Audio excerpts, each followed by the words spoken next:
What's up internet, here we go again. Kali ini kita akan membahas alur sebuah film yang berjudul Life Feels Good. So tanpa berlama-lama lagi, langsung aja kita masuk ke dalam alur ceritanya.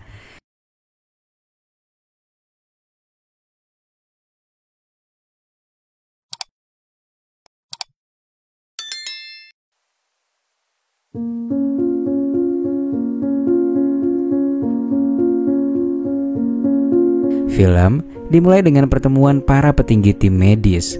Matthews kemudian masuk dengan menggunakan kursi roda. Matthews mengalami lumpuh otak karena sakit sejak masih kecil. Lantas kita pun dibawa flashback ke tahun 1987. Matthews dibimbing seorang dokter untuk melatih syaraf dengan bermain balok kayu. Dokter mengatakan bahwa Matthews mengalami sakit otak dan sangat mustahil untuk disembuhkan. Namun di sini sang ibu bersikeras dan mengatakan bahwa putranya akan bisa disembuhkan. Dokter juga menyarankan agar Matthews menjalani perawatan di rumah sakit. Namun di situ ibunya menolak dan bilang kalau ia sendiri yang akan mengurusnya. Ketika di rumah, sang ibu memanggil seorang terapis yang biasa menangani pasien stroke. Namun setelah beberapa sesi, terapis itu mengatakan kalau Matthews gak bisa ketolong. Dia bahkan menolak uang pemberian dari sang ibu dan kemudian pergi dari sana. Meski penuh keterbatasan, keluarga mereka tetap bahagia dan gak membeda-bedakan Matthews dengan adik-adiknya. Suatu hari, Matthews yang sedang menonton program peluncuran roket di TV-nya malah dimatiin sama adiknya, yaitu Matilda. Dengan susah payah, Matthews pun mencoba meminta ibunya untuk kembali menyalakan TV, dan setelah beberapa saat sang ibu pun akhirnya mengerti. Matthews dan ayahnya sangat dekat. Hampir setiap malam ia pun memandangi langit untuk menyaksikan bintang-bintang yang begitu indah dengan sang ayah. Suatu hari sang ayah pulang larut malam dan dalam keadaan teler. Pria itu pun mencoba masuk rumah, namun semua pintu terkunci. Ia kemudian naik ke kamar Matthews menggunakan tangga dan memintanya untuk membukakan jendela. Matthews mengerti, namun ia gak bisa melakukannya. Sesaat kemudian kembang api muncul untuk menyambut tahun baru. Sang ayah yang lagi teler itu pun kaget dan ia pun terjatuh sampai berpulang ke dunia anime, cuy. Scene kemudian berpindah ke tahun 1998. Matthews kini sudah beranjak dewasa, namun lagi-lagi sangat sedikit perkembangan yang ia alami. Namun kesukaannya pada ruang angkasa masih sama seperti dulu. Dia hampir setiap malam merangkak menuju jendela untuk melihat bintang dari kamarnya. Dari jendela itu, Matthews juga kerap kali memperhatikan tetangganya, khususnya seorang gadis cantik bernama Anka. Ibunya sangat ramah pada keluarga Matthews. Sementara itu, Matilda merasa kesal dengan Matthews karena ia kerap kali diputusin sama kekasihnya setelah berkenalan dengan Matthews dan menganggap akan menjadi beban. Suatu hari, adiknya Matthews yang bernama Matthew mengajak jalan-jalan si Matthews. Namun karena Matthew tahu nih dia sangat menyukai Anka, dia pun membawanya ke hadapan Anka. Anka yang memang merupakan gadis yang ramah mengajak Matthews untuk mengobrol. Dan semenjak saat itu mereka pun mulai berteman. Mereka bahkan sampai pergi keliling kota bersama dan menghabiskan waktu hampir seharian. Lalu suatu hari melalui sebuah cermin, Matthews melihat lebam pada kakinya si Anka. Matthews pun mulai mencari tahu penyebabnya. Dan ternyata lebam itu didapat karena ia memisahkan ibunya Anka dengan pacar barunya yang memang cukup sering bertengkar. Matthews pun kini mulai membenci kekasih dari ibunya Anka. Dan ia pun memutuskan untuk memberi pelajaran dengan menjatuhkan vas bunga tepat di hadapan pria itu. Lalu suatu hari ketika Matthews sedang berada di taman untuk berjemur, Matthews menendangkan pasir ke arahnya si Ferguso. Ferguso ini pun mulai terusik. Dia pun bertanya atas dasar apa Matthews melakukan itu. Karena Matthews ngomongnya ini gak jelas, pria itu pun mengejek suara Matthews dan menyama-nyamakannya. Hal ini pun menarik perhatian polisi yang sedang berada di sana. Namun ketika itu Ferguso justru menyerang balik polisi dan pada akhirnya Ferguso pun langsung ditangkap. Suatu hari melalui jendela, Matthews melihat Anka dan ibunya yang sedang berkemas. Anka kemudian menyadari hal itu dan segera berlari ke rumah Matthews. Mereka pun mengobrol melalui lubang di celah pintu. Anka mengatakan bahwa ia akan pindah tempat tinggal dan memutuskan untuk menjauh dari pacar ibunya itu. Untuk pertama kalinya Matius pun mengalami sakit hati.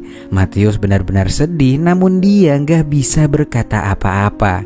Singkat cerita, di tahun 2000, Matthew adiknya datang ke tempat Matius. Ia berlibur ke sana setelah mendapatkan izin dari bosnya. Pekerjaannya ini sebagai angkatan laut cuy. Matilda juga datang pada saat itu, dan ia kini sudah memiliki suami. Malam itu mereka pun bercengkrama dan mengobrol tentang keseharian mereka. Saat itu Matthew dan Matilda mulai khawatir karena ibu yang kini genap berusia 60 tahun itu masih harus merawat Matius yang sakit. Mereka pun menyarankan agar Matius dititipkan ke yayasan khusus disabilitas. Namun ketika itu sang ibu masih enggan menerima tawaran dari putra-putrinya. Sampai akhirnya pada suatu pagi ketika ingin memindahkan Matius ke kursi roda, sang ibu justru terjatuh karena kedorong cuy. Di saat itu ibu pun mulai merasa kalau ia sudah tak sanggup lagi merawat Matius. Akhirnya ditemani seorang kerabat, mereka pun pergi ke sebuah yayasan. Ketika sampai di sana terlihat para pasien yang kebanyakan mengalami penyakit Down syndrome. Tanpa banyak bicara, sang ibu pun langsung menitipkan Matius di sana. Namun ketika itu Matius benar-benar bingung tentang apa yang terjadi. Hari demi hari berlalu Matius jalani dengan penuh kebosanan. Sampai suatu hari setelah sang ibu pulang dari rumah sakit, dia memutuskan untuk mengunjungi Matius. Ia lalu masuk dan memeriksa keadaan Matius. Lantas setelah memeriksanya, sang ibu pun langsung bersiap pergi. Sang ibu beralasan akan mengejar jadwal kereta dan berjanji akan segera mengunjunginya lagi. Menyadari kalau sang ibu tak sanggup lagi merawatnya, keadaan mental Matius perlahan semakin memburuk. Hal ini pun menjadi perhatian seorang penjaga yang sangat peduli padanya. Lantas beberapa bulan berlalu, situasi mulai berubah, khususnya ketika seorang sukarelawan baru bekerja di sana untuk merawat Matius. Di hari-hari selanjutnya, sang ibu pun lebih rajin mengunjunginya dan ia pun selalu membagikan cerita tentang kehidupan Matthew dan Matilda serta dirinya.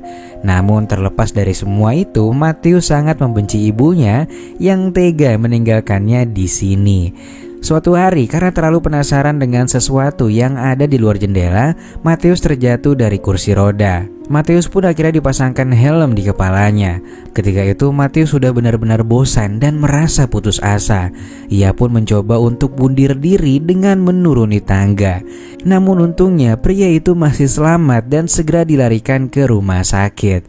Lalu singkatnya pada tahun 2005, dokter yang biasa mengurus Matius memanggil seorang mahasiswi magang yang akan mengurus Matius. Gadis itu bernama Magda. Dan lagi-lagi tatapan pertama Matius pada Magda adalah belewahnya, dan Magda pun langsung menyadarinya. Beberapa hari berlalu, terlihat Matius dan Magda yang sudah menjadi sangat dekat. Magda juga kerap kali menghibur Matius dengan tarian baletnya yang menawan.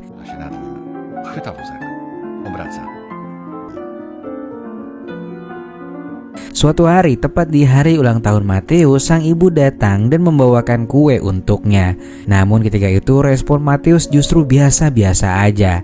Akhirnya Magda pun datang dan meminta izin pada ibunya untuk membawa Matius jalan-jalan keluar. Lalu tepat di tengah malam Magda memasuki kamarnya. Gadis itu membawa hadiah untuk Matius, yaitu berupa sebuah majalah model yang mantep abis cuy. Melihat respon Matius yang begitu tertarik dengan buah-buahan melon, membuat Magda yakin kalau Matius ini pria yang masih normal. Nah, tiba-tiba Magda memutuskan untuk melepaskan atasannya dan membiarkan Matius mengunyeng-unyeng buah-buahan milik Magda. Dan setelah kenyang minum itu, kemudian Magda membawa Matius ke acara makan malam Natal di sebuah restoran. Ketika itu di sana juga terdapat ayah dan ibu tirinya serta beberapa rekan kerja mereka.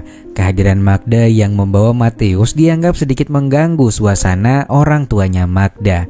Magda lantas memperkenalkan Matius dan mengatakan kalau ia merupakan calon suaminya. Pernyataan itu membuat makan malam jadi canggung cuy. Magda kemudian mengatakan kalau ia melakukan hal itu untuk balas dendam pada ayahnya karena pria itu gak setia dengan almarhumah ibunya. Ketika itu Matius pun langsung sadar kalau dia hanya dimanfaatkan oleh Magda. Dia pun mengacau di acara itu dan membuat acara makan malam jadi benar-benar berantakan. Di hari selanjutnya sang ibu kembali mendatangi Matius. Namun secara tiba-tiba Matius menangis. Mungkin karena Matius galau karena Magda udah gak kerja di sini lagi. Si ibu sama sekali gak ngerti apa maksud tangisan itu. Dia pun mencoba menghibur Matius, namun putranya itu tetap saja menangis. Singkat cerita, 3 tahun pun berlalu. Matius saat itu kedatangan seorang ahli bahasa khusus. Wanita bernama Yola itu pun mampu mengetahui segala isyarat yang Matius berikan. Dia juga mengajarkan Matius beberapa tanda dan arti dari kedipan mata. Kemajuan ini pun mengejutkan para staf medis yang selama ini berpikir kalau Matius mengalami Down syndrome. Padahal sebenarnya Matius ini benar-benar normal cuy. Cuma dia nggak bisa mengolah kata aja. Keesokan harinya, Yola mengajak ibu Matius dan Matilda untuk mengajarkan cara berkomunikasi dengan Matius. Mereka pun kini dengan mudah bisa saling berkomunikasi. Hal ini pun membuat sang ibu tak kuasa menitikkan air matanya. Semenjak saat itu, Matius mengalami kemajuan pesat.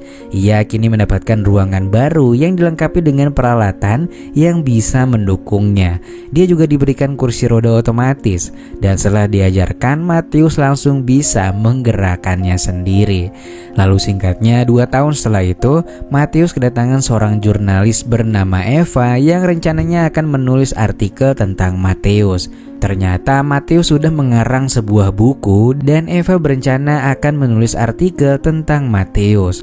Matius juga diketahui sudah bisa mengakses internet dan juga komputer. Dan lagi-lagi Matius membuat semua orang merasa takjub. Lantas kita pun diperlihatkan scene di awal cerita ketika Matius dihadapkan dengan petinggi medis untuk menjelaskan bagaimana cara dia bertahan hidup serta jatuh bangunnya menjalani hidup yang istimewa ini menurutnya. Secara tiba-tiba Matius pun juga mencoba untuk berdiri dengan sangat susah payah. Di akhir cerita Matius pun bisa sukses dengan membangun bisnisnya dari internet. Dan pria itu pun masih sama menyukai ruang angkasa seperti yang diajarkan oleh ayahnya dulu.